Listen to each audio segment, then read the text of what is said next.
Hello. So, it's time to program. It's time to program, guys. Hi, Joyce. Hello, guys. Oh, dear. Can't even give me a moment, can you? All right. So, I'm going to run you guys up to speed. I've made this program for the particular game called Giggleland. Now, this game only has a demo, but let me show you. Let me show you this tool that I've produced, okay?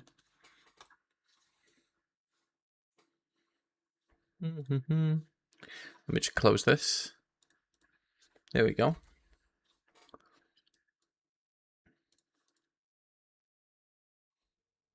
Thanks, Giggleland. Thank you.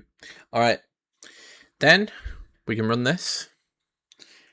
And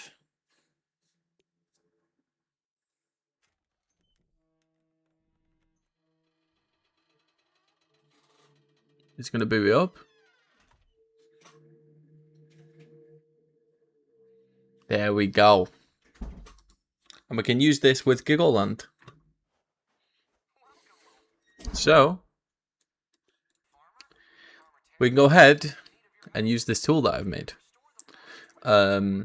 It reads the game's memory, obviously, and the variables that I've imported, which for now has just been X, Y, Z, teleports you and remembers locations. So for example, if I want to be at this door, I can save this location, save position, and then maybe I want to go here.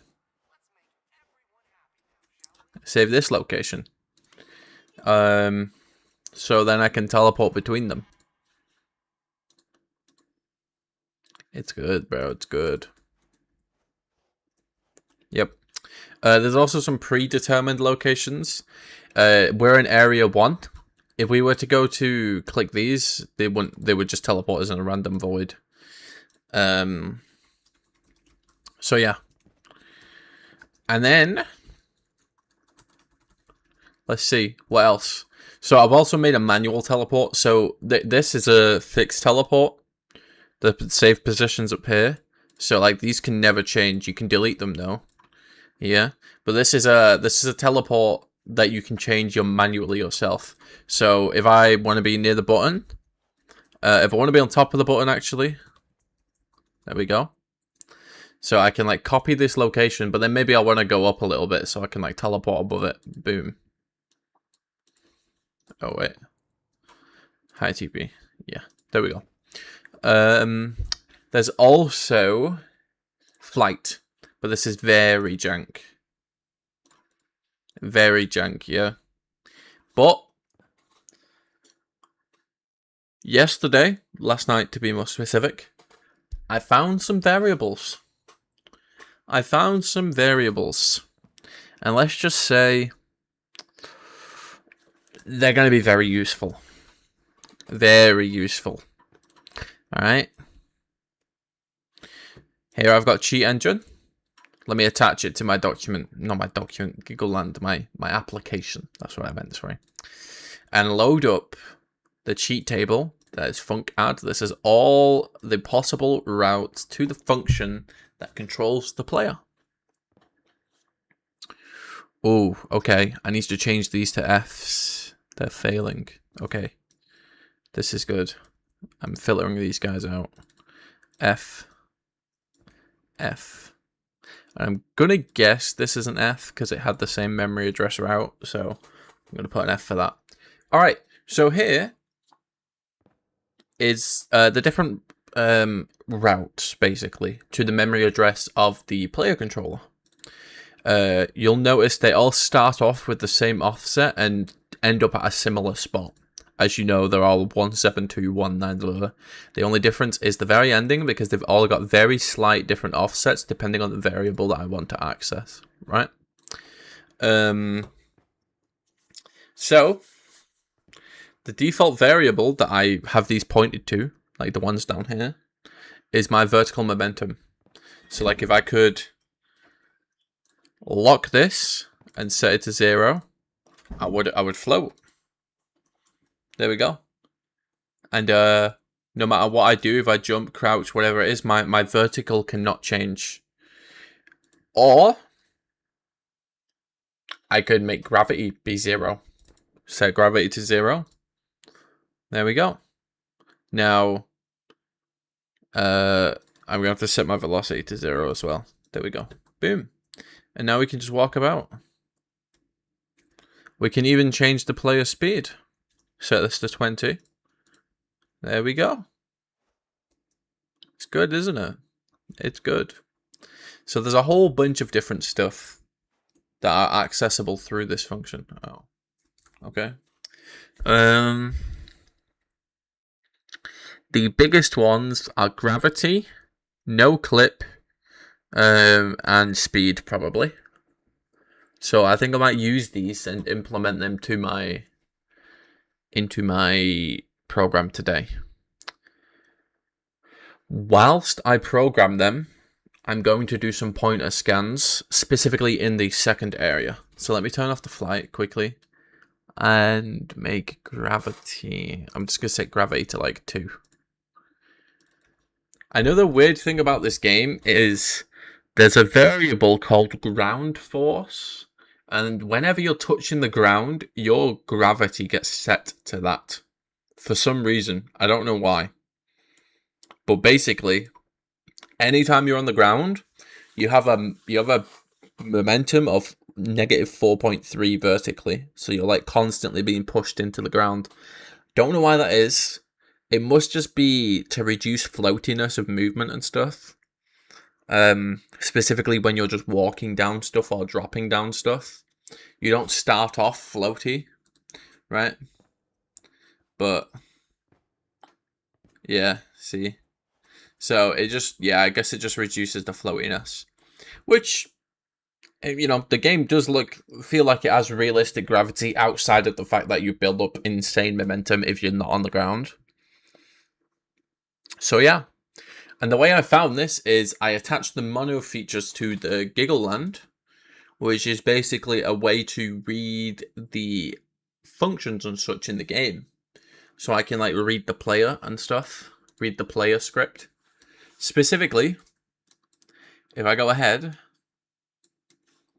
Control F, and type yvel, which it's going to search for a variable called y velocity, which should point me to,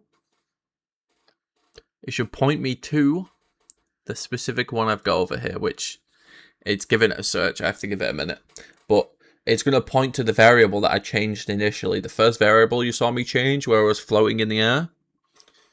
Yeah, it's now going to find that for me. And it should be negative 4.3.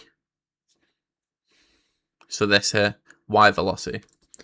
And it should be negative 4.3. So here we have the player control, first person controller. And inside this, we've got, these are the values that we're changing.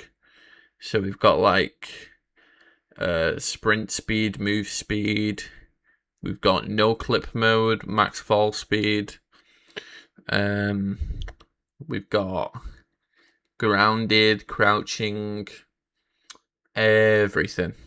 Y velocity, so much, bro. So much. So yeah. And what I need to do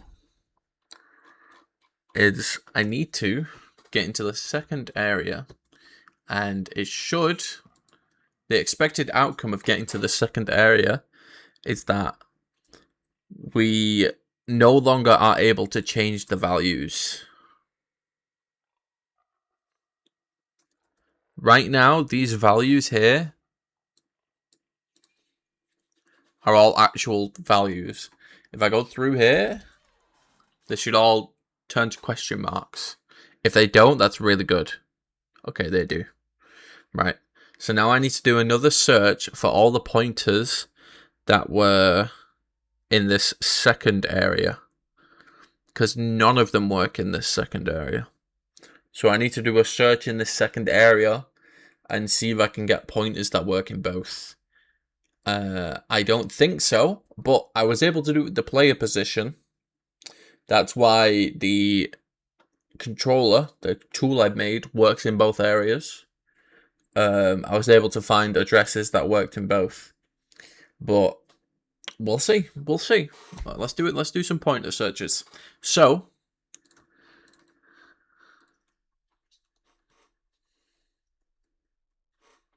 there we go. There. Fuck, man. No. God damn it. Okay, well, anyway, let's find some. So, what we can do is we can take this dissected mono data. Yeah. Over here. We gotta do another bloody search.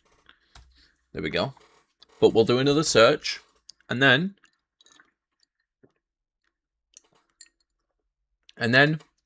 what we can do is find all instances of this class.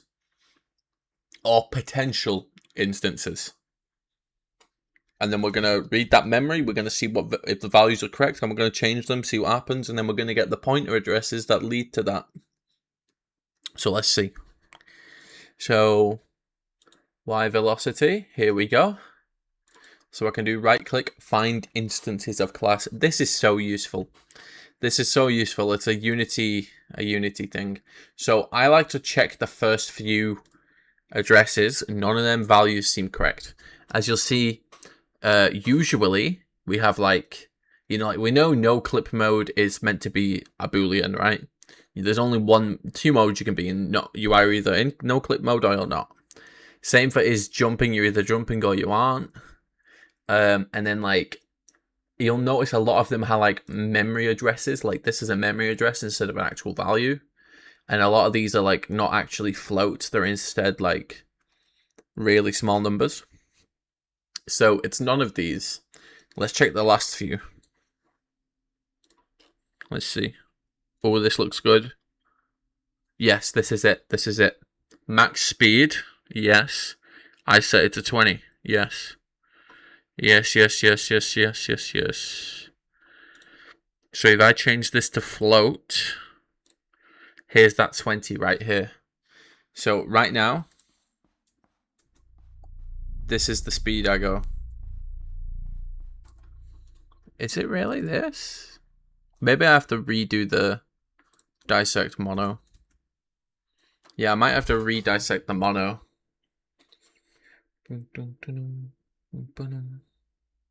Let me re-dissect let me dissect the mono again. It might be that the classes are different or whatever the hell.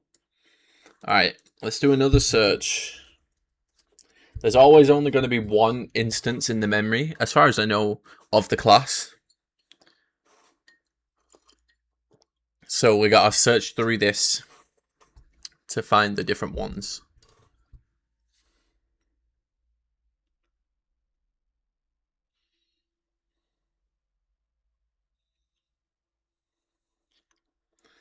In fact, now that I think about it, I can just delete these memory addresses I've got loaded. I can load a different table.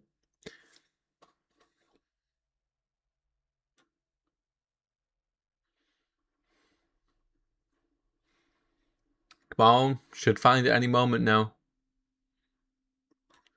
3, 2, 1, no. I should have just manually found it. I know it's called first person controller. Shouldn't be hard to find. Shouldn't be hard to find at all. I bet it's in the first one, assembly C#, and then it's just under first person controller. Like, I bet it is.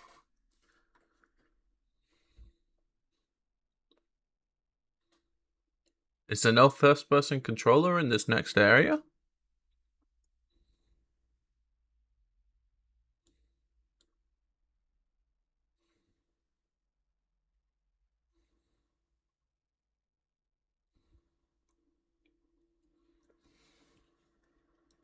Come on, what's it doing? It doesn't take this long.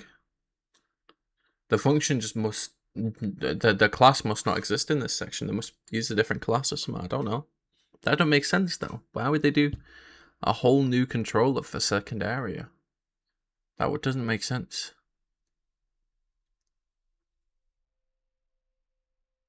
That don't make sense, no. Why are you still doing this to yourself? I'm learning, Joe. This is my testing ground. The real thing I'm enjoying is this. This is the real thing I'm enjoying, bro. This is the real thing I'm enjoying. Fuck. I'm a programmer at heart, man.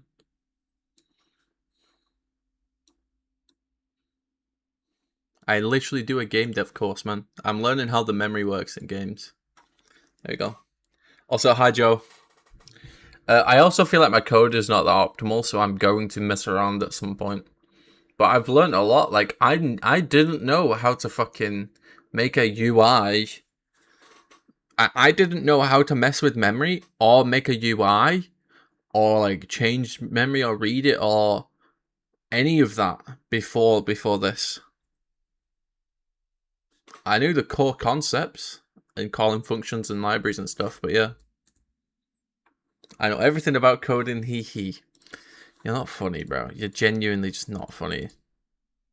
You're just genuinely not funny. Like seriously. Like I like that. Like it's not even like anti-humor that you're doing. It's just not funny. All right, okay.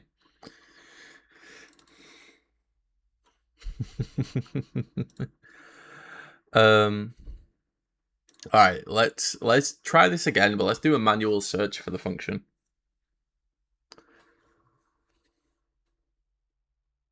I think after this, Joe, I know that we have an auto splitter for the game. I know, okay, but I'm thinking after this, I might look into programming my own type of auto splitter for something, or at least messing around with how that would be made, just to like learn. Assuming as it's also all just based on memory values, so I'll have the memory values ready for it.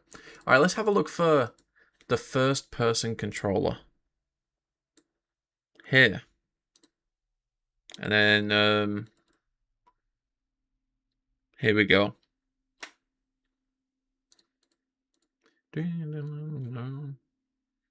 Perfect. So now we find instances. Anyway, how you doing, Joe, man? What you been up to? You been learning the new Resident Evil speedrun? Alright, none of them are good. Let's check these bottom one. This is probably it right here. No? This one's it. There we go. Alright, so let's copy this and make a new pointer. So this is the address. I'll just label it 2 for the second area. And it's going to be a pointer to, I guess, a float.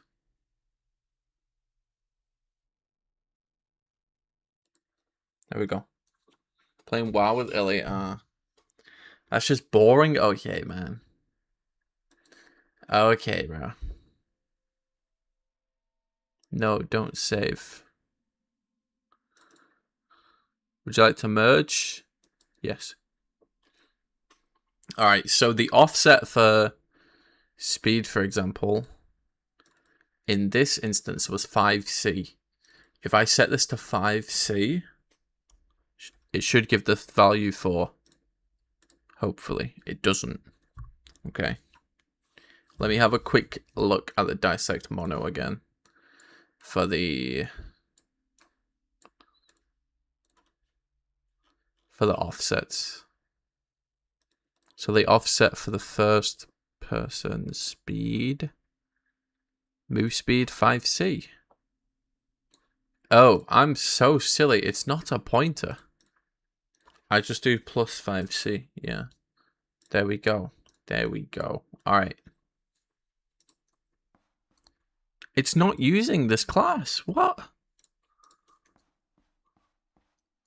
Excuse me?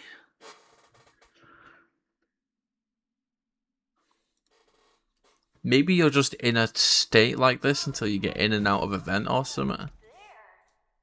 I shouldn't have done the pause there. Like, I'm so lost.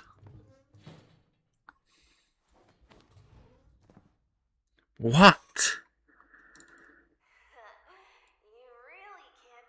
Huh? What about, like, if I change it by the gravity offset? Which is 80. Yeah, these values are correct in terms of referencing that function that was loaded, but for some reason it's not. It's like, for some reason it's like got a new class that's loaded somewhere. Like, it's like almost got two different classes loaded of the same thing, and I can't get access to the second class. Something weird like that, which is, I don't get. Unless there's just multiple instances of the class, which I guess there could be. I guess there could be.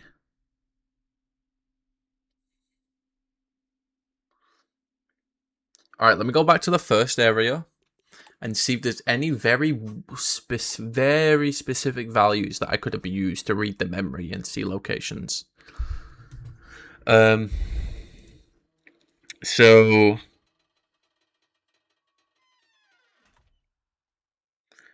I guess I could just copy this and have a search for it. Like, if I search for this, it should just give me a whole... Should just give me a whole bunch of, like, yeah, very specific ones, and they all point to very similar addresses. Yeah. There we go. So this 894 is the one we've been messing with.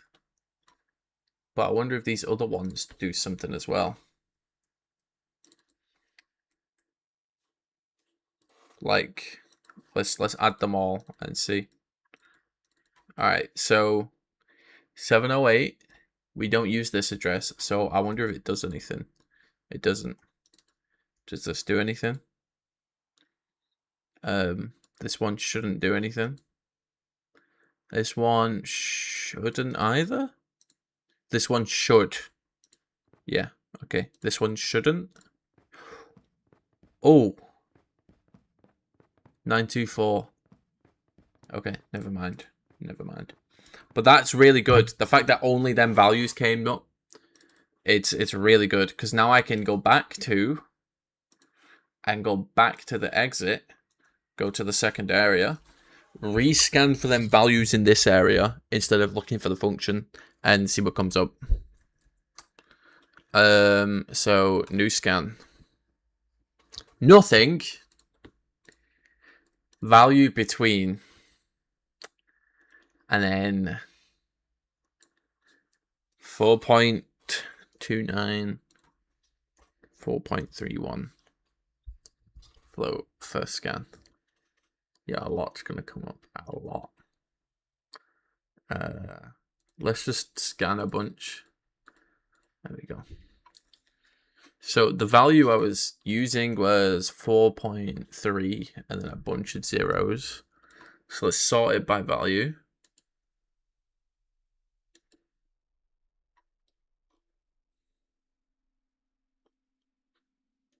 Can I not sort by value? Huh?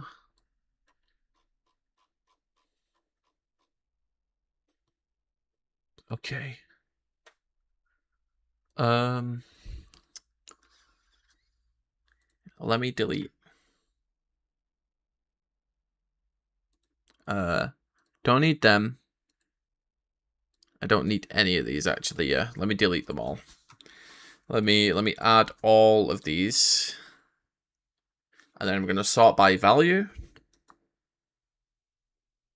and I'm gonna look for 4.3, bunch of zeros, 19.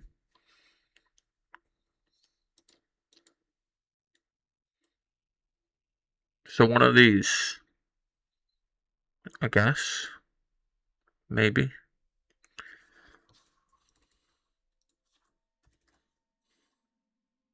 Nope. Never mind.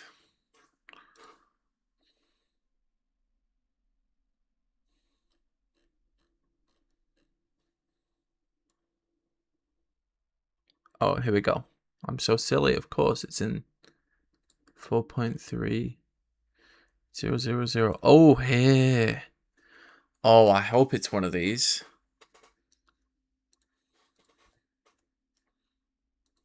Please do something in the game, one of these, please. Oh, that did something. Hey, okay.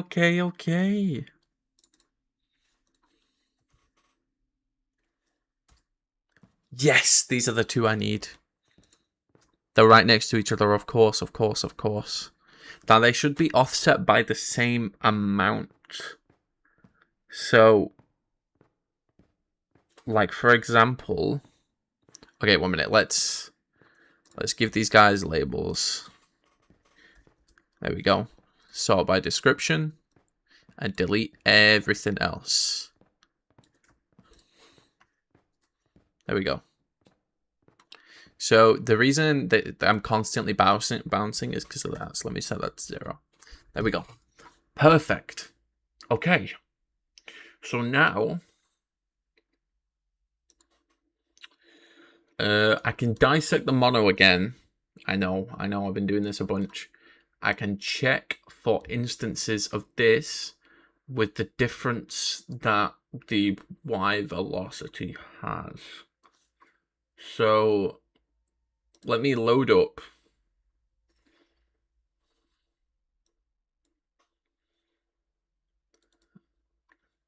Yes, merge.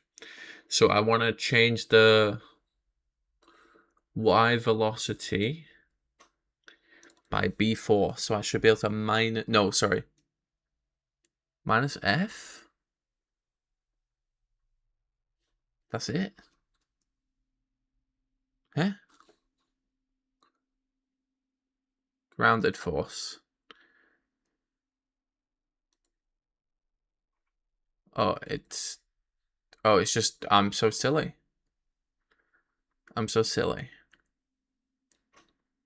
Y velocity.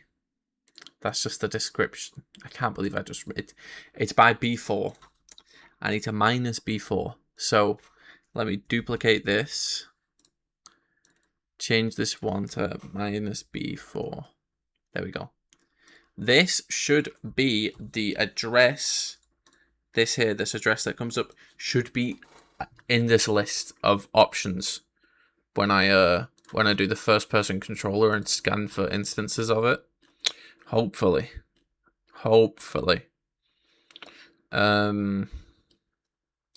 So wait, no. I zoned out when I went past F. First person controller. Alright. Find instances. Okay, now let's look for 902A0.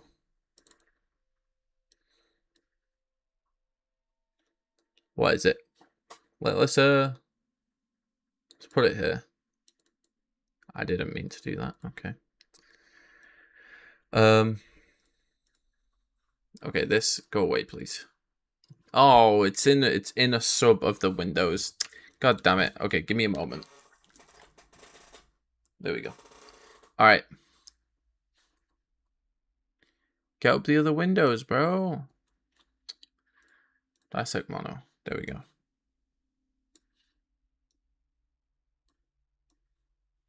All right. So, oh, this is what I want. All right. So I want to get to 172. Is it in this list? 172.19 920.280. So this. Okay. So if I was to change this value here,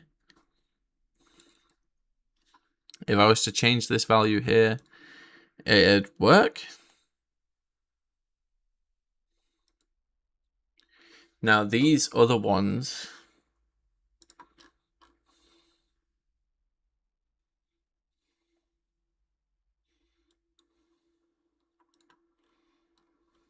is there other options that work? There's this one.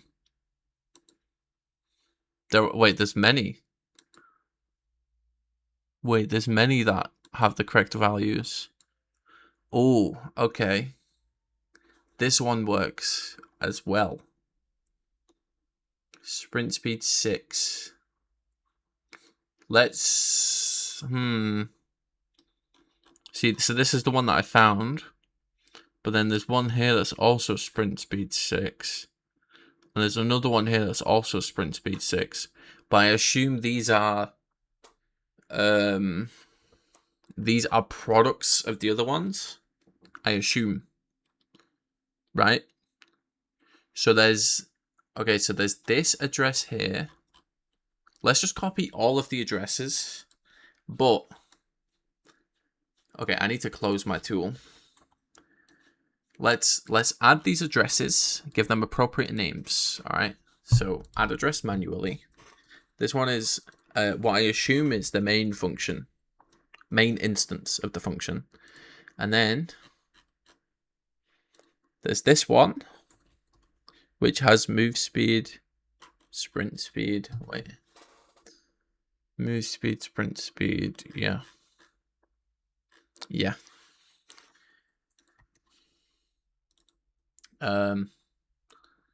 So create second function, and then, oh, they're not function, they're classes. I'm not naming it correctly, but it's fine. It's because I'm thinking of accessing the functions and the variables inside the functions. That's why functions are on my mind, but it's fine. All right, third. Now, I am going to offset all of these by the correct amount. So this can go now. I'm going to offset all of these by what would be the ground force. So these all get offset by 144. So if I offset this, yep. Oh, I meant to plus 144. Yep. Plus 144. That value's different, okay. So is that second function not reliable? I suppose we'll find out in a moment. So now if I change these, let's see if they actually change stuff. So if I set this to 1, does nothing. Set this to 1, does nothing. Why is it doing nothing? Eh?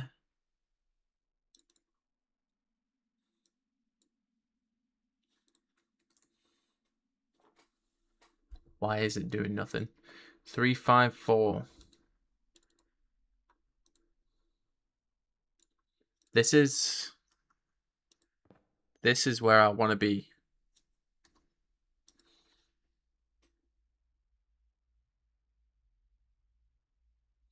Oh, is it because my value didn't get... Is it because it just didn't update from my movement? Yeah, okay.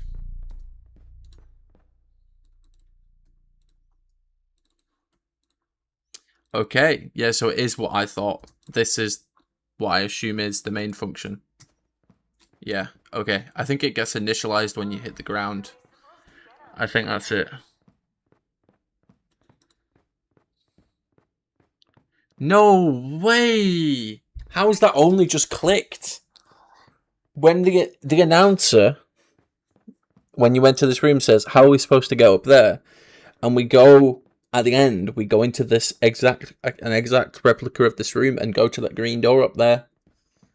But I didn't process that because they're completely different areas. They're not even close. Okay, anyway. So, this is what I assume is the main function. So let's go ahead, so that's a 0 for a moment. We now need to point a scan for this. and see what writes to it. But we should be good to double check if this works in the first area. It shouldn't mess up the memory, hopefully. Please tell me this works, please. It doesn't work, for God's sake. Okay, so we're gonna have to do different memory addresses for... God damn it. Yeah, we're gonna have to do different memory addresses for each area. Okay. Let's run this. Teleport to the exit. There we go. Alright.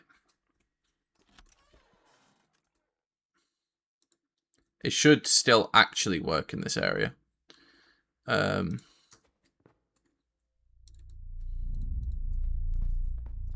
Why is it not working?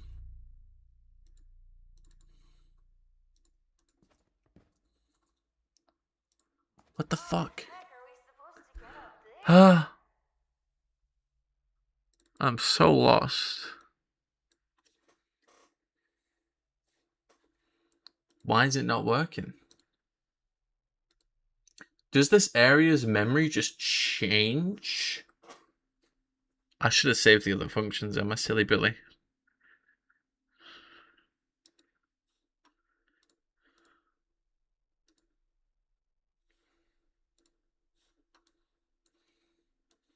Does this area's memory just change? This is so confusing to me.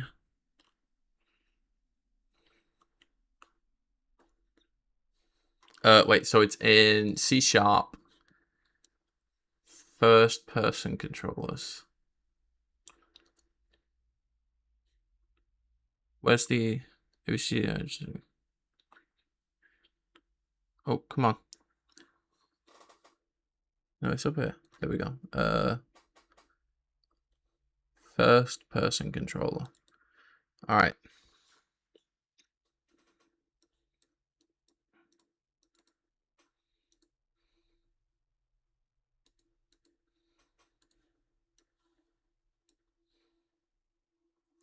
So I'm looking... This should be a one that I'm looking for. 280. Which is here.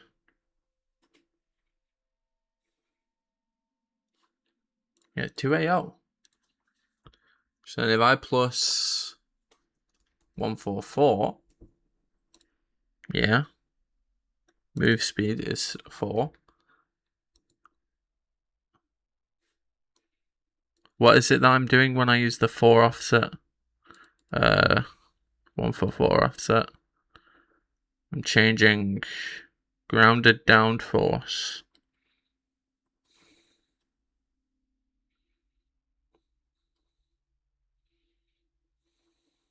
Grounded down force 4. 8.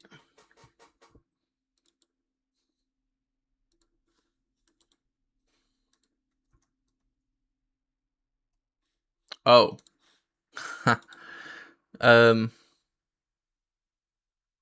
Okay.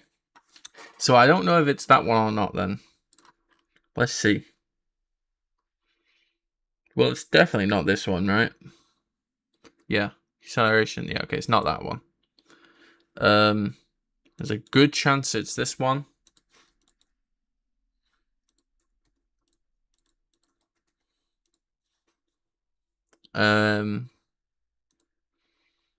Here we go, this one too.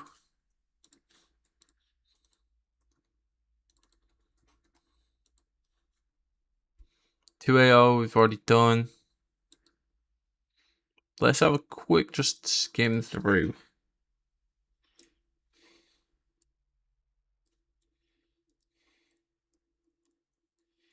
Yeah, I know.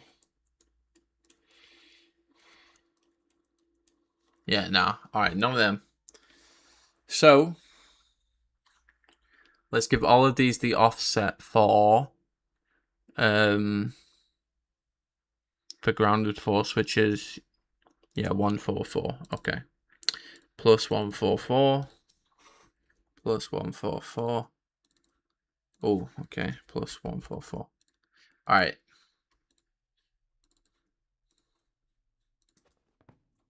Is it this one? It is. Okay, so this is looking like the most promising right now.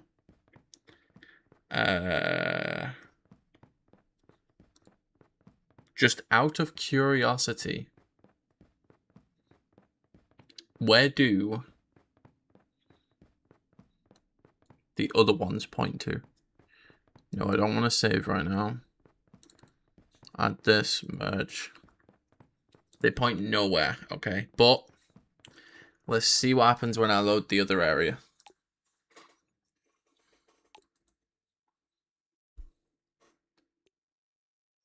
That one's value is consistent. This one's value is consistent.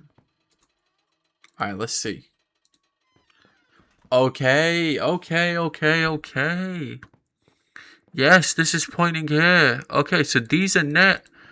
Okay, this is so good. I think it's just offset slightly. I think these functions, these class instances are the exact same, and they're just offset by a set amount, I think.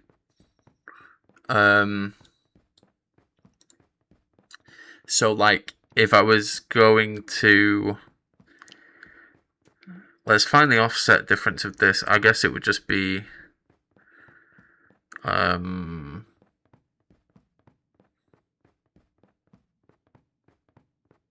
200. And then... 10. So 2A0.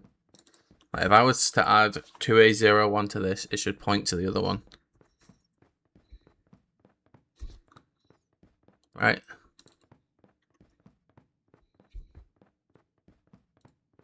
Okay, it does. Okay. Beautiful. Alright. So I think it is just an offset of 2A0.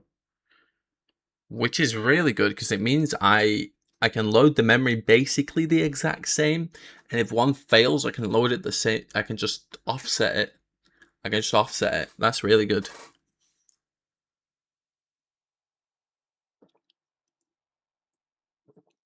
Okay.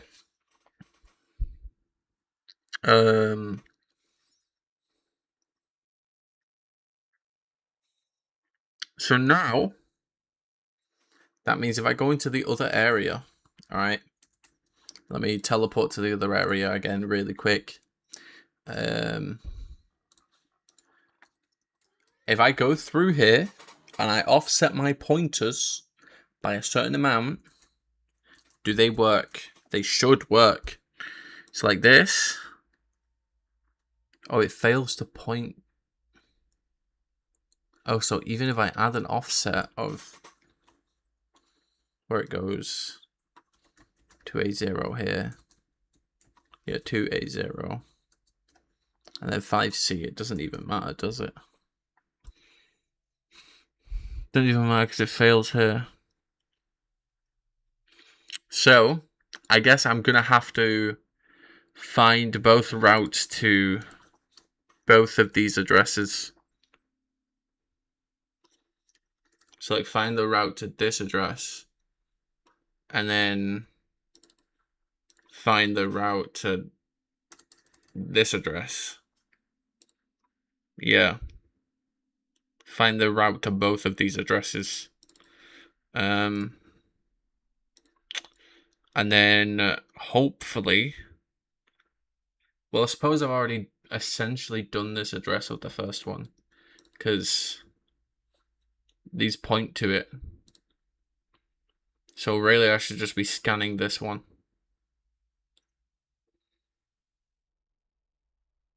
Okay. So let's do a scan.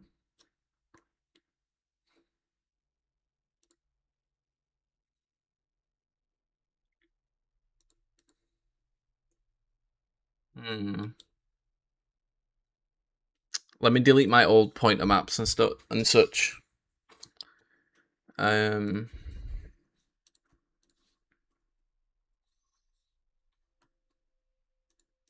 right. I think I know what to do. I think I should I should scan both of these and then compare them. Alternatively, I could just scan this and see what comes up. Because, yeah, attach the debugger to this. Look, nothing writes to it. But if I offset it, let's say plus 5C. Yeah. Alright. Here we go. Now there should be stuff writing to it. No. 1 minute. Let me see. Let me give a value that would definitely be writing to it. Y velocity. Where's Y velocity? B4. If I add B4. Alright. Nothing's writing to it. What? What about reading from it? Apparently nothing is reading from it. Wow, I'm so lost. How? Wait, you're telling me that if I changed it... Oh, wait, am I silly? Am I silly? Is this the one that I'm supposed to be doing?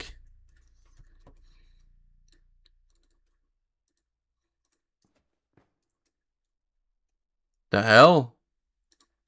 Why are they not working now?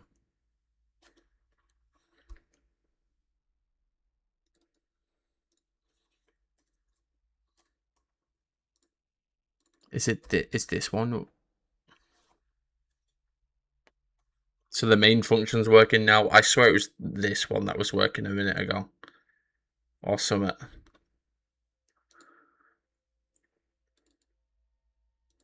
Alright.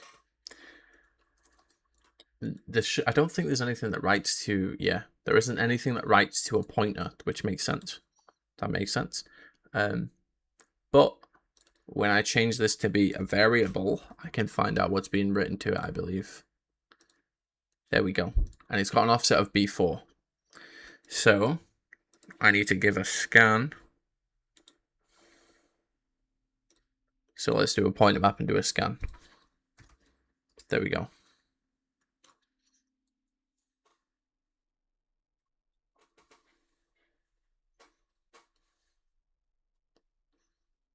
The pointer map shouldn't take long to make, but the scans can take a while. So whilst the scan goes, I'm going to do some programming. Memory is so weird, bro. Like, there's multiple different instances of the class. In fact, there's 3 instances and there's 3 scenes. So I'm wondering if we go to the final scene, are we going to get a different... You know, we're going to use that third address that we've not been using. Don't know. I don't know. We'll see. We'll see. For now, I'm just going to see what it writes to this address, because I believe I've not been using this. So, there we go. Alright, pointer scan. Use the saved pointer map.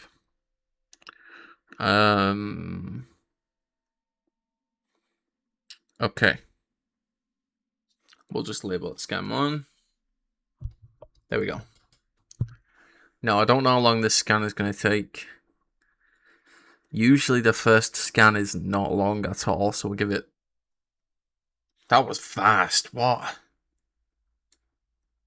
What the hell? Oh yeah, look, there's many B4 offsets. Like, are they, like, there are so many B4 offsets. What the hell? Alright, so let's organize by base address. The ones I care about are the ones that say Unity player. And then, wow. Many different options. Okay. So now, we restart the game. We repeat the whole process of finding the function address that is for this area. And let's see what happens.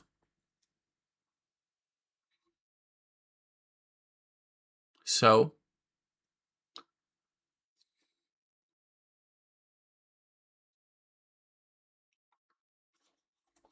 Giggleland.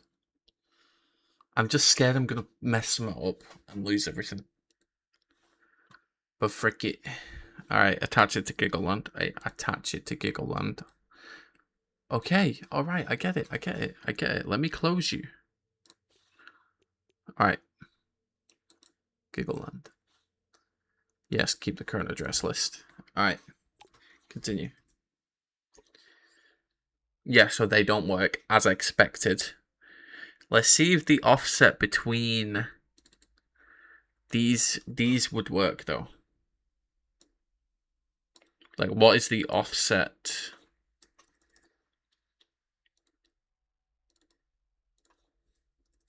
I could have just left it as well as it was. They all had plus B4, so it didn't even make a bloody difference. Anyway, so the difference of this to this, I can't be bothered working it. I'm just gonna get a hex calculator. Hex calc. By the way, chat, calc is short for calculate. Calculator is short for calc. All right, so 2AO minus 5. No. 190. Oh, this is earlier in the memory. Oh. Okay, so 2AO. No, 540 minus 2AO. Minus 2AO. Is 2AO. It's got a difference of 2AO. Like, if I add 2AO onto this, it should point. Okay, alright. So that means if I minus 2AO from one of these, it still doesn't work, does it? Not even if I do it earlier in the thing. I guess not. Alright. Anyway, let's now find the other instance of this. Let's find the second instance of this class again, and the one that actually affects this area. So this main function is the one I've been using. Just put a dot on that just to be safe. And then dissect mono.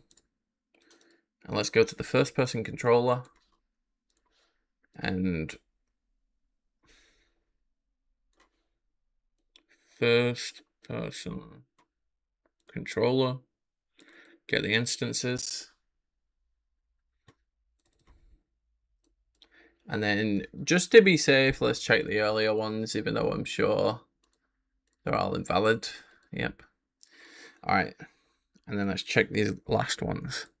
So this one has viable variables. Yeah, those are 1,000,000% viable variables. So let's add it to this.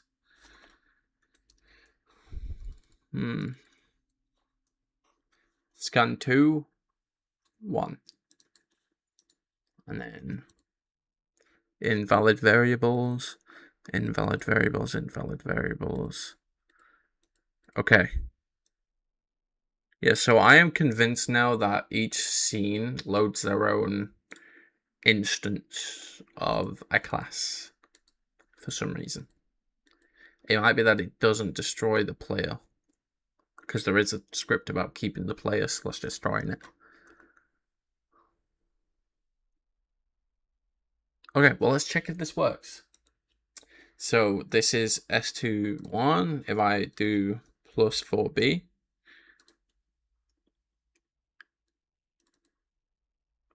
that didn't work.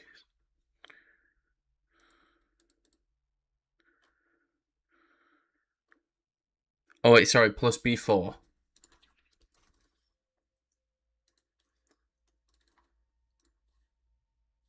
This is the vertical momentum. Yep, Y velocity. Okay, let's do grounded distance. Grounded downforce 144. Alright, so set this to 2. And yep, now we just bounce about. This is good. Alright, so now we need to rescan this address. I think we did B4 on this one though, right? I'm pretty sure we did. So let's do B4. And then double check everything writes to it correctly. Yes.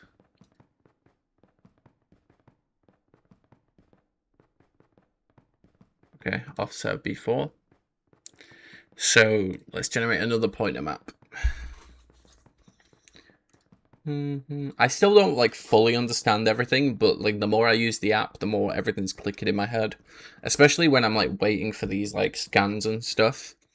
And I can like just read the menus and be like, okay, it's searching through this range, it's looking I want the ones with this offset, or like, you know, it's matching up different paths to the same memory, all that kind of stuff. But the main thing I want to do is program this. But I need the addresses to be able to program it.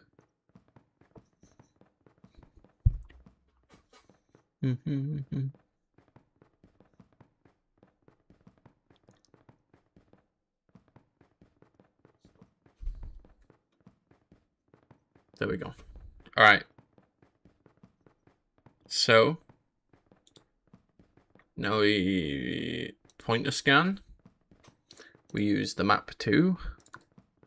We compare with the other map that we have with the main func. Right? I hope. And then okay. Oh, let's do the second scan.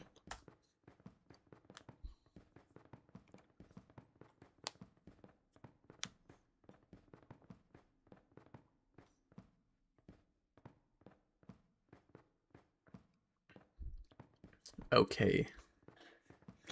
I have no clue how long this is going to take. So let's do some programming. I'll keep that up on my other monitor. And then when it's done, we'll tend to it. Alright, so the main thing that makes me think this code is unoptimized is the fact that I'm not just creating a list with all the values inside it, and I kind of don't like that. I don't... Because what I do is I then instantiate like a... No, sorry, instantiate. On initialization, I just import them all into the list. And put them in the permapoints one. I just don't know. I suppose I could do this. Hello, can you... And then I suppose just for ease, I could... The hell? It just programmed the whole thing for me. What the fuck? I need to... I don't want this on. No, disable. I don't want Copilot on. I don't want Copilot on. Disable Copilot.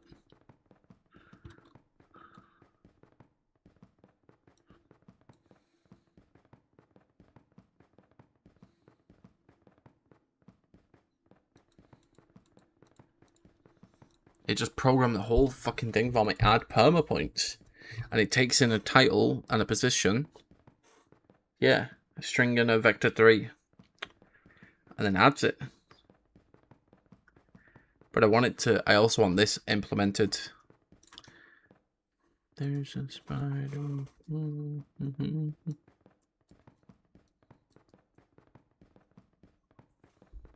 I don't want title.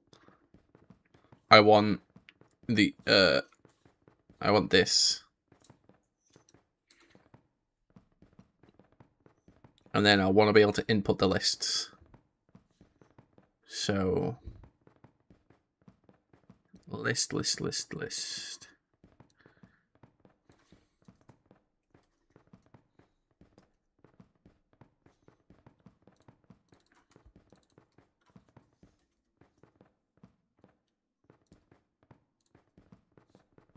Oh yeah, why can I not do this? Generate method. Private static void.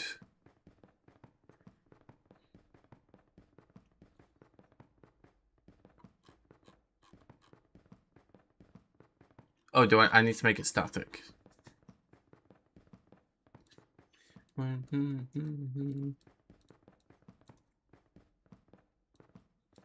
Alright, now I need to... I guess I don't need to pass anything in. But maybe I should. So it'd be a string array, vector3 array. So string array. And we'll call this names. And then vector3 array, which we'll call locations. And then what I can do is I can even just do for each, but yeah, no, never mind. Perma points, yep. So that just makes sure that these variable, it goes until it reaches either end of the array, so that way it doesn't go out of bounds. And then what I need to do is just names and then locations. There we go. Perfect. And then what I need to pass into this is just perma point titles and perma point positions. There we go. All right, so now on initialization, it adds everything I input into the permanent points. And then the reason I'm creating this function is because when I go to, in the future, add stuff to it, if I want to allow the player to add a permanent location to their thing, I suppose I can't really do that properly, but yeah. It's set up. All right. There we go. That scan is still going, as expected. All right, so the flight. Let's clean the flight up. So fly, and then all it does is it constantly writes your Y value. But what I can do instead is I can have genuine flight, where like you've just got no gravity.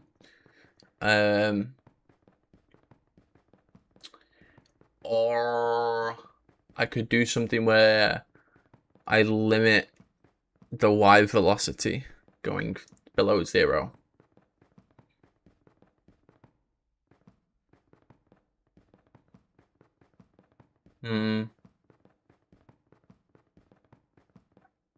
It's not as simple as just having flight.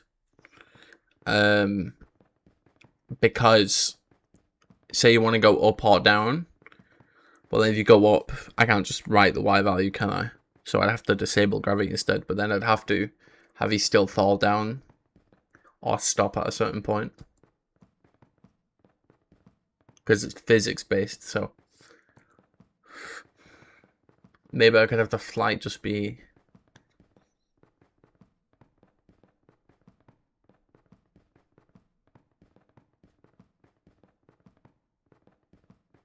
Is there an is jumping variable? Because I could just change them. Jump force, jump height, rotation. Is jumping. Does that not reset until you get grounded though? I might just do input detection.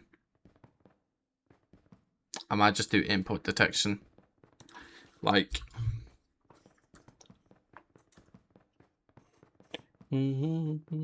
oh, the scan's done. Look at this. So now if I filter it, no, not filter, sorry. Sort it.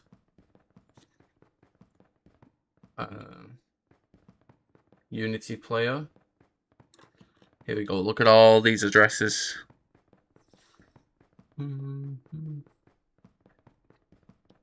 Is it better to get one that has less offsets? I would assume so. Because it's like closer to the core, if that makes sense. But let's see.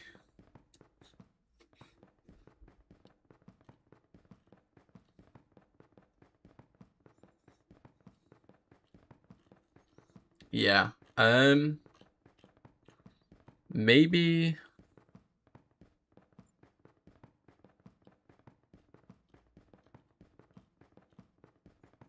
Maybe I could just add them all and then do a bunch of reload tests where if they're below a certain value, I delete them. That honestly might be the easiest way to filter all of these out. Because I could just pick some and they'd probably work. But maybe letting them naturally filter out would be better. Like, that just makes sense to me. Because yeah, look, a lot of them don't have the same value when... Yeah. Yeah, I'm gonna... Oh, it's because my player's moving, isn't it? Yeah. Okay. So I don't need to. In fact, it's probably pretty silly to do this. But I'm gonna add all of these addresses to... I can't. Never mind. Alright. Never mind. I'm gonna add a select few, and then I'm gonna do another search filter thing. So add that, add this, add that. This seems like a pretty common path going through this 0. So maybe I should add a...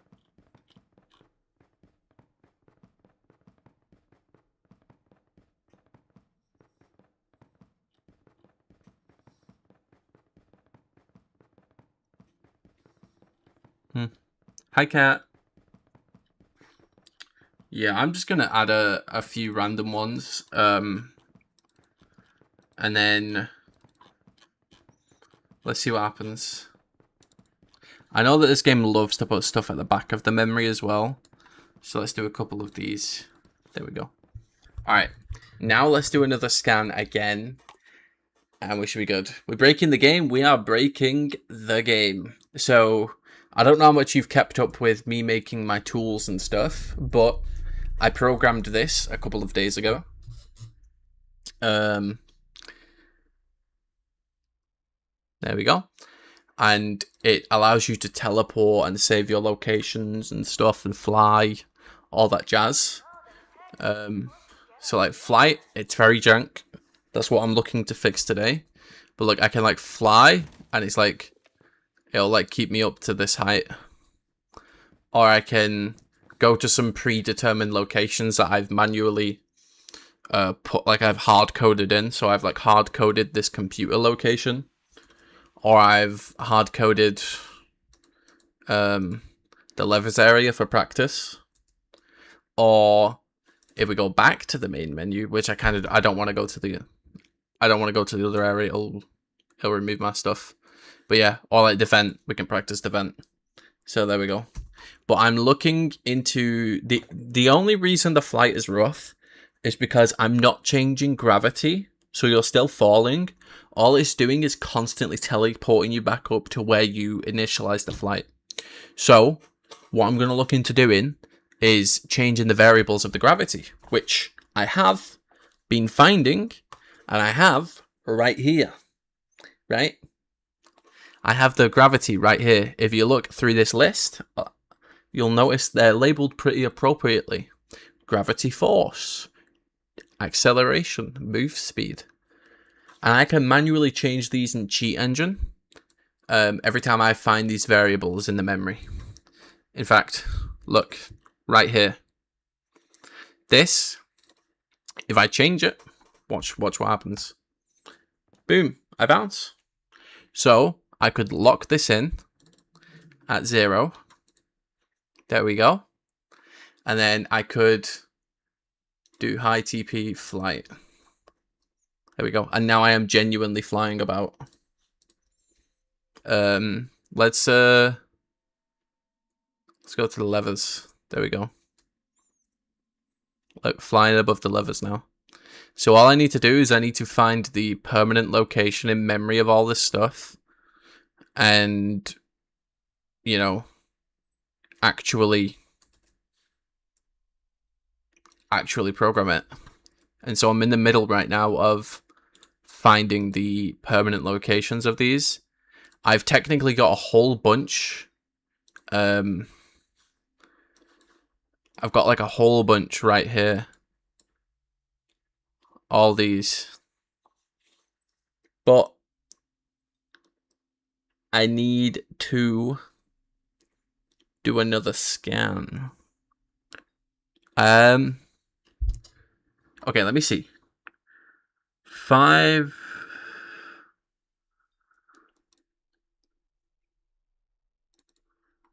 Let's get it. 5-1, 5F. Why are these B4?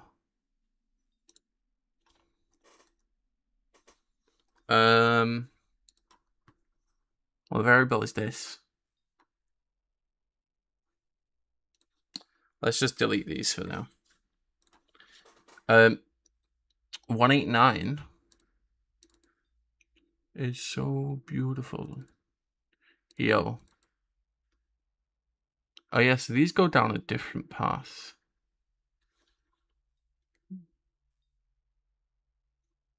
$25 and still waiting for a world record speed run. Huh? Yes. Yes, Cat. True. True. I'm so silly. I have no clue what you mean, but yes, I agree completely.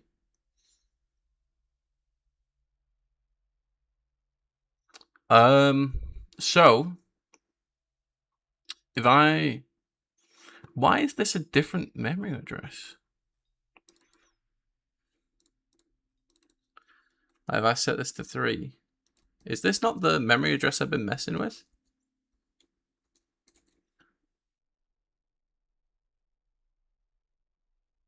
What? I guess I just don't have this memory address. Like, this memory address, for some reason, is...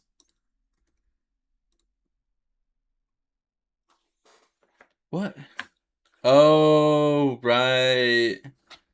25 and 25 stream streak. It doesn't come up on my chat. I'm so silly. Look. It's not in the chat. It's here. But I was more so confused about your message, and I just didn't end up looking there. It's so big. Every spec so big. Let's see if any of these work in the initial area before I go ahead and reload everything.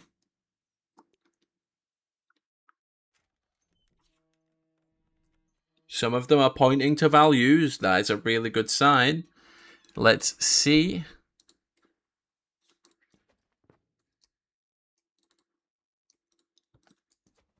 They don't actually change anything. Great. Absolutely great. Let's compare the functions in this area. All right.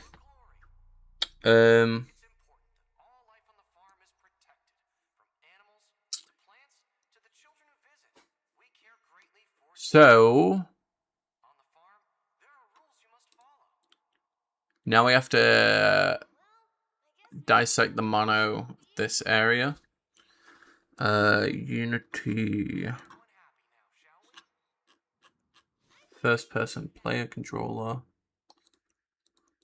Find instances. So this is what I've been doing, Kat. I've been finding instances of the class of the controller, which in layman's terms is finding the memory that controls the player. And then looking at the variables and adding them.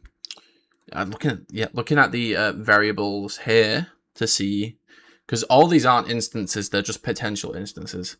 So I have to go through these, copy it, add address, and anything that seems viable, add the address for them.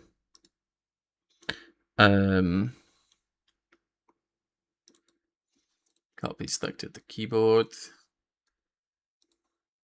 There we go.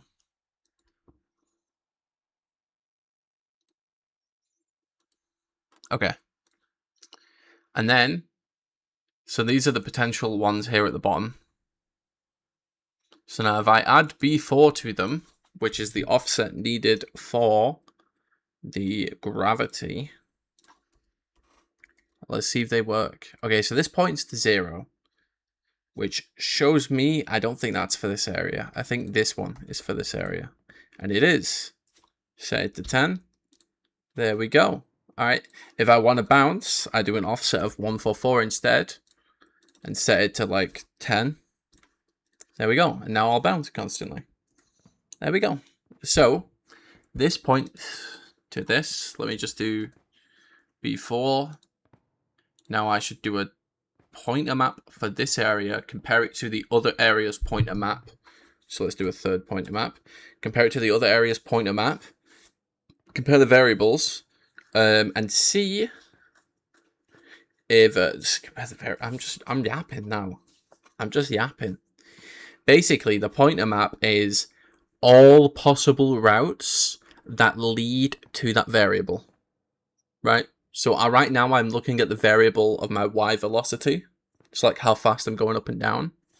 And I'm basically finding every possible path to that variable in the memory. And then I did that twice. And now I'm going to do it a third time, but for this area of the map instead. And then I'm going to compare them all to find ones that overlap.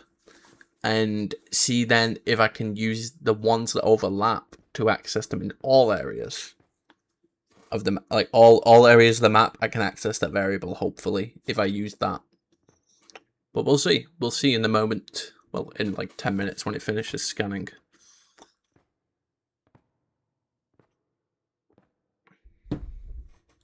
The main thing I want to do is program, bro. I just want to program like no gravity.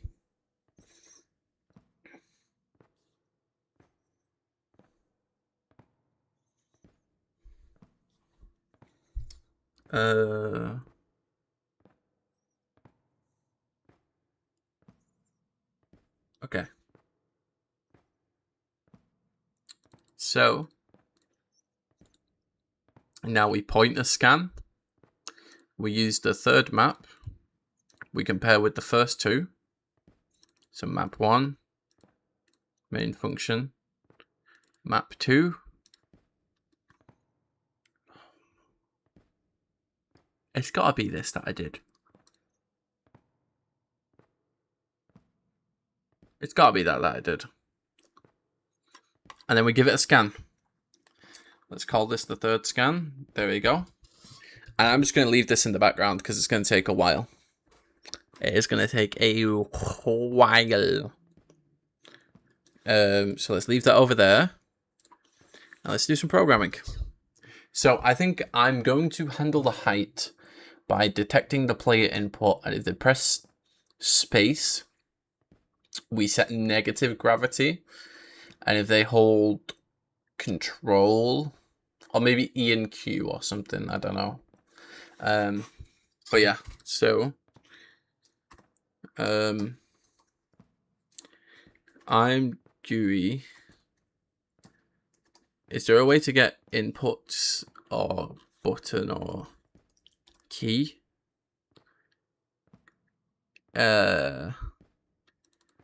Is key pressed?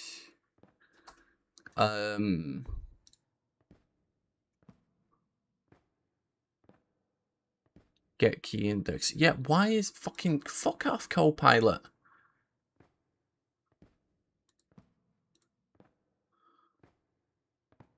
All right, there we go. All right, what does this function want as parameters? It wants the key. Okay. And I'm GUI key. Okay, so I'm GUI key. All right, and then we'll do space. There we go. And then we can put this inside an if statement to see if it's pressed. All right, now if it's pressed. Oh, come on.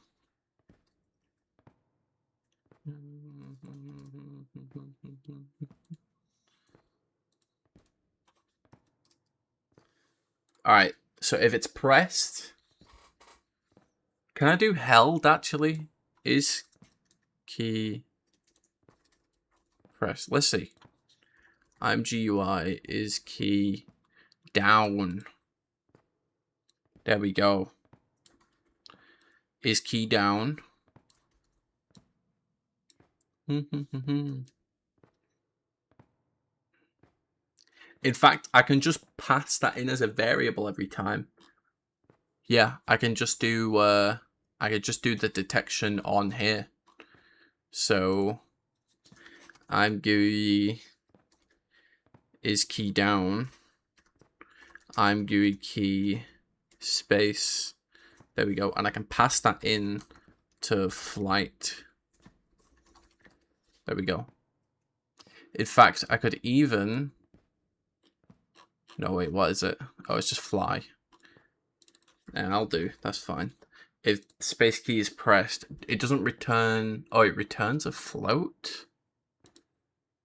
Why does it return a float? Why does it return a float? Let's investigate that.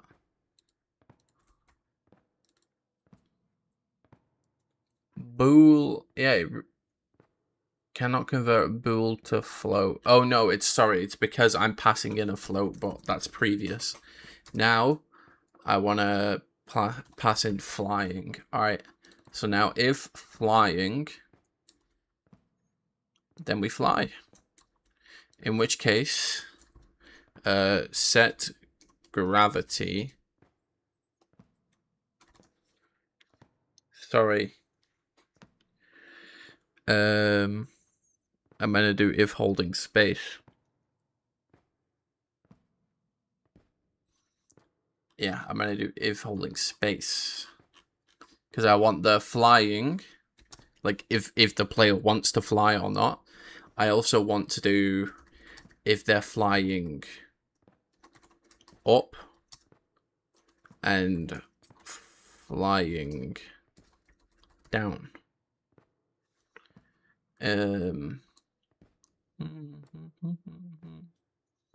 Now if they're flying up, maybe I can just do like every frame they go up by a certain amount. Maybe I should just change the gravity though. That would make the most sense, right? Also, flight is apparently already a variable. Okay. Flying very jank. Okay, yeah, so that's good. That's good.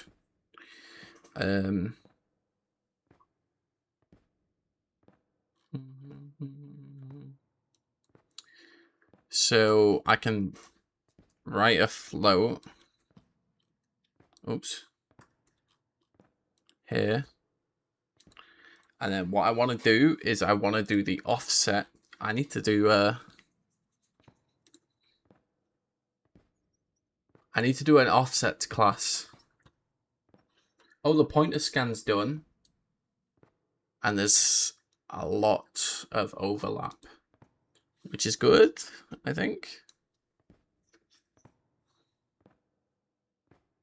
Oh, there's not many addresses. This is actually a good sign. So let's go into cheat engine.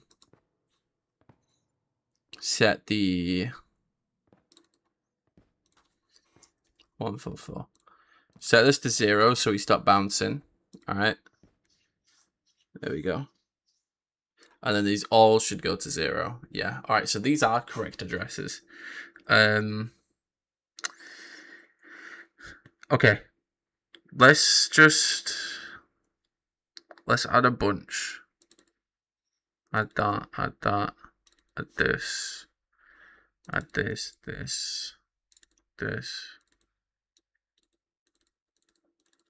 Let's just fucking add a whole bunch, bro. Alright, so now there's a whole bunch of pointers on this list. They should all, when I change this variable... Oh, wait. What? Oh, it's because I'm not jumping. Yeah. But as soon as I jump, they should all... Yep. Should all be constantly updating. Okay. Now, the hope is that when I go to the second area, due to the pointer scans matching, these also work. And I just got hope. So let's go teleport. Alright. Can I just do this? Nope. Yes, actually I wanna load up the last build for the first time in like forever. Exit. Alright. Let's go.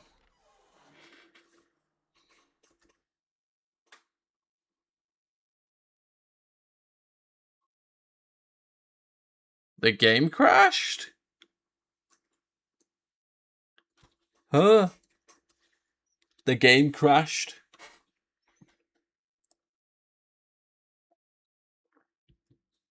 I don't know how the game crashed. Alright, let's reload the app. There we go. In fact, we don't even need the app anymore.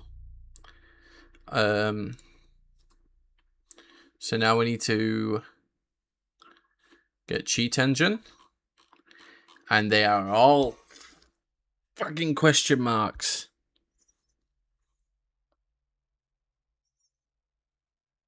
Why? I give up on this. I give up on this. This is annoying. This is so annoying because it means every single area in any game, if for example the full game released, any single area that like changes scenes, I have to get whole new memory load, which is so annoying. Like if I go to the first area, these will probably work, right?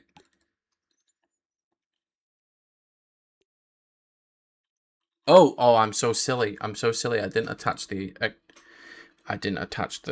bloody keep addresses. Yes. Oh, wait. So yeah, so there's potential. There's potential. It might actually work. Let me load the old build. All right. Go to the exit. Oops. Go to the exit. All right. Let's see if this works. Please tell me this actually works. Oh, yes. You know what that means? I can go to the last area, do the same scan, and it'll narrow it down even more. Okay. Yeah. I think anyway. I think I could be wrong, honestly. I don't know enough about this.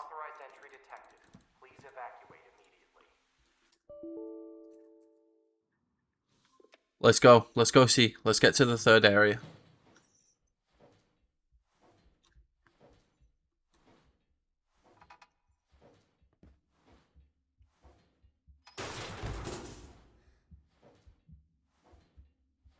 I should have just turned no clip on. It would have been faster.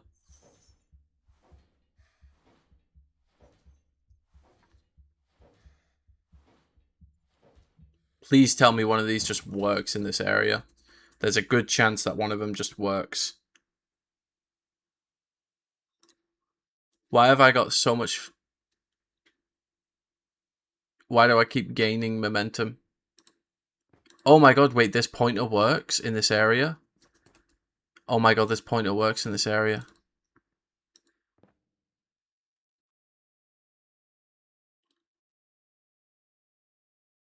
Oh, yes. Okay. So all of these work in all the areas, right? I'm not tripping. Let's change one of these from B4 to 144. Set this to 3. This is so good. Now, if I back to the main menu, start again, the values are reset, but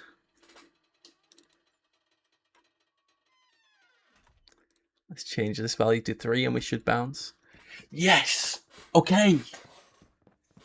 Yes, yes, yes, yes, yes. Alright, so all of these pointers are working. This is so good.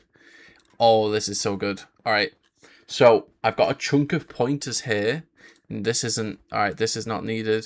These pointers don't work. These pointers clearly don't work. Actually, they might do. Depends the offset. B4. Yeah, no. They don't work. None of these pointers work. So we can delete them. We have a set of pointers here now that actually work. In fact, we technically have a whole bunch of pointers here that work. Like, all of these Unity player ones probably work, if I had to guess. I could actually add them all. There we go. But yeah. So good, man. So good. I'm actually going to add them all. Just to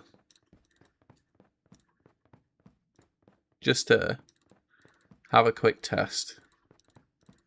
There's probably a faster way to add them all. Like, I'm probably being really inefficient with all of this. But I'm learning, you know. A few days ago, I didn't know how to do any of this. I barely knew how to use search for a value in Cheat Engine. And now I'm here making programs to change the memory. I love it. There we go. Alright. So now...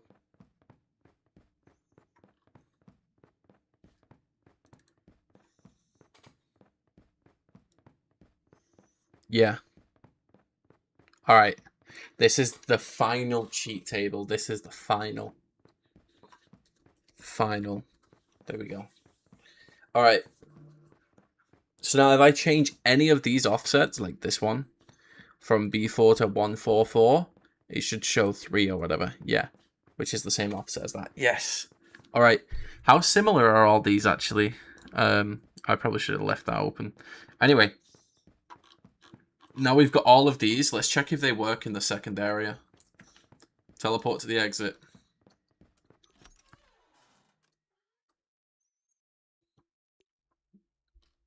They all work. Yes.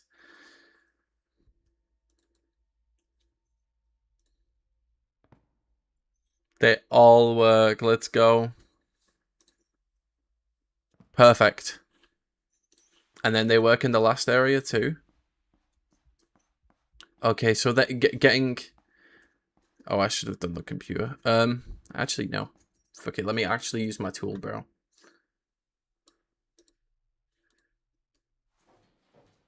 There we go. Let's, main thing is to teleport this, right?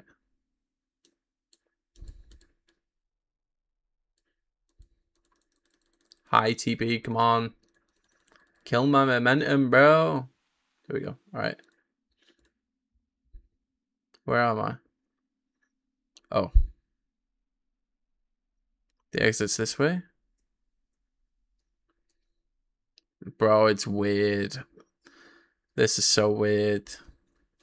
Anyway, copy location, decrease it a little, teleport.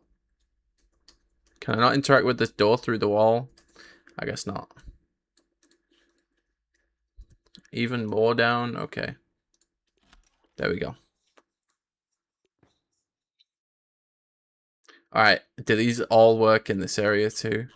Oh, fuck yes. Okay. So, this is a very important pointer map to remember. And then we'll get a few different backup pointers. And I can probably get the player position some way to help with this, but yeah. So okay. Main thing is I've got a bunch of pointers. Now I have to implement them. And I think I'm gonna tidy my code up. Let me put these over here. Honestly, you can all go, all of you. It's time to hardcore program. Alright, so I want to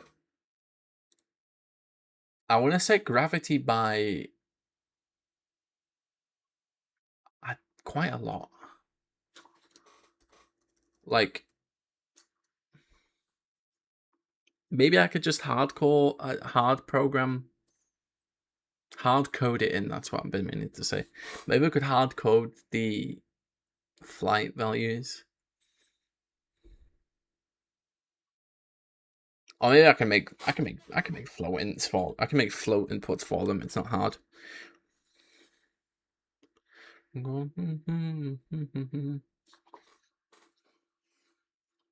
Where is it? Drag float. Here we go. So it's IMGUI and then float input.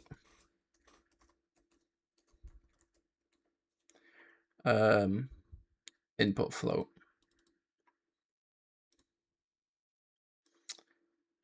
Actually, drag float. All right.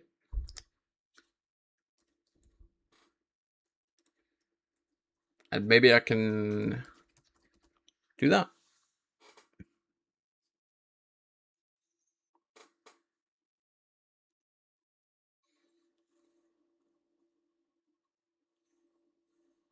Vertical. I don't know. I don't know how to implement this. I'm thinking the cleanest way to make flight is probably disable gravity, lock the player's position vertically, and then if they hold space, they teleport up so however much, and if they hold control, they go down so much.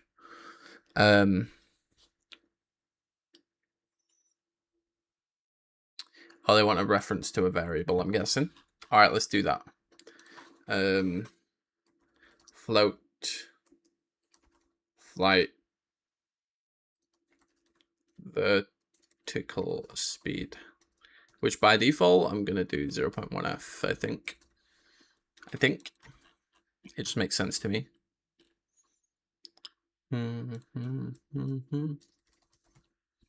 There we go. And then I can change this by however much. Right, so if you're flying, which means you're holding space, and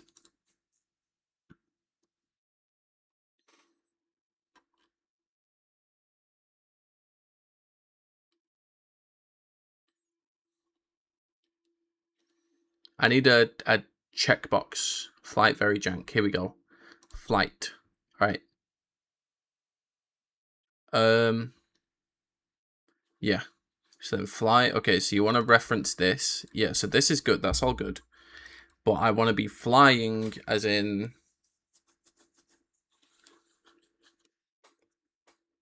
I don't need to pass in that Boolean, actually.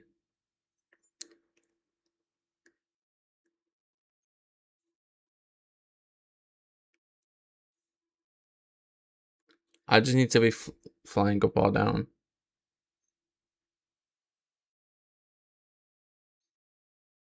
Yeah.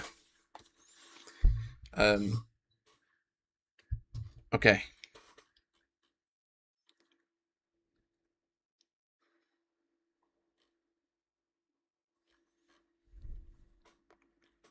Bro, I don't know. My brain's not working, bro. I've had a long day. I had a full day at school, man. I'm sleepy. All right, I think what I'm gonna do is I'm gonna lock the player's gravity. So let's set the gravity to 0. So the gravity would be the function address. So let's declare the function address. The function address in the memory, load memory. Here we go. So it attempts to load this. That's the position address. So let's do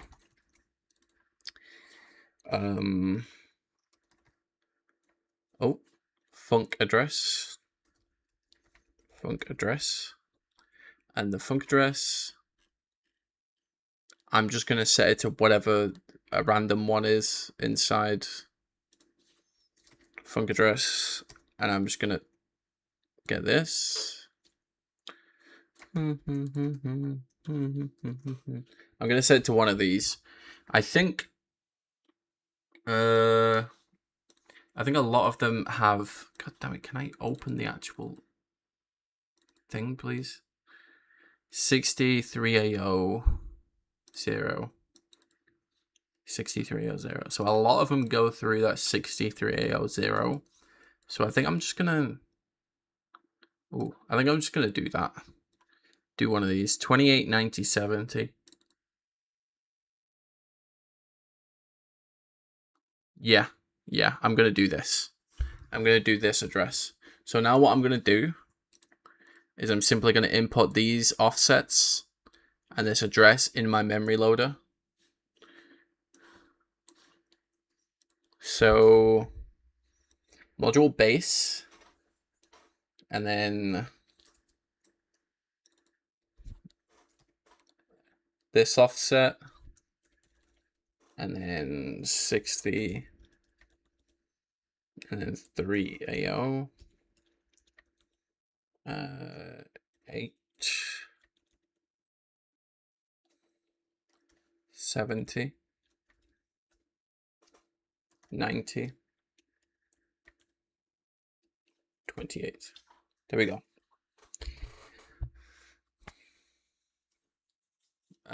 This is all hard coded. I should really clean everything up. But yeah.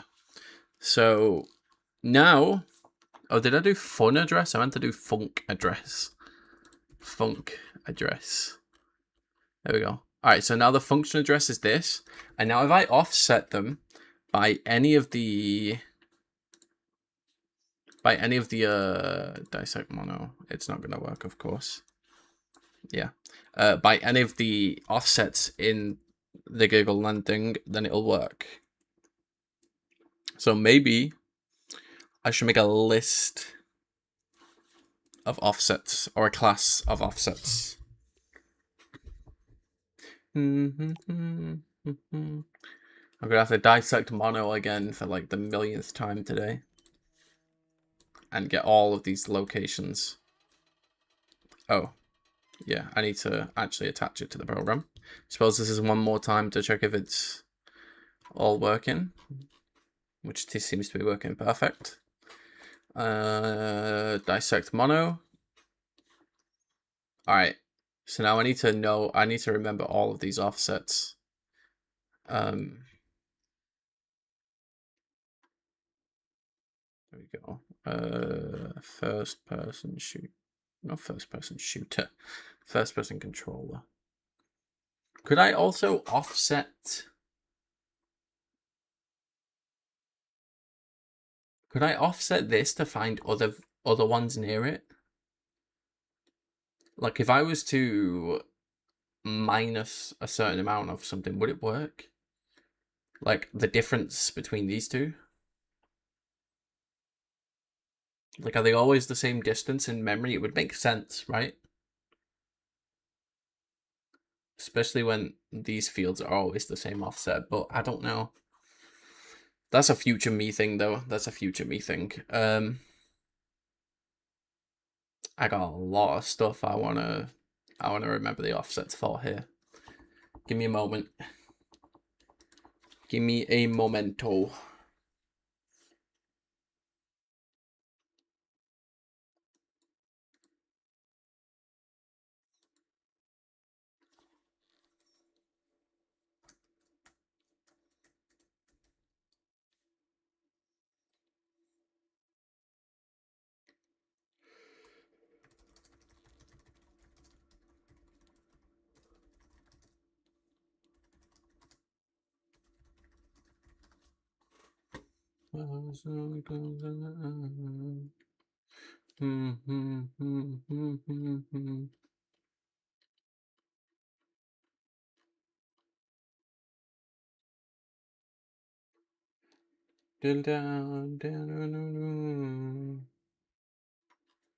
Just give me a moment.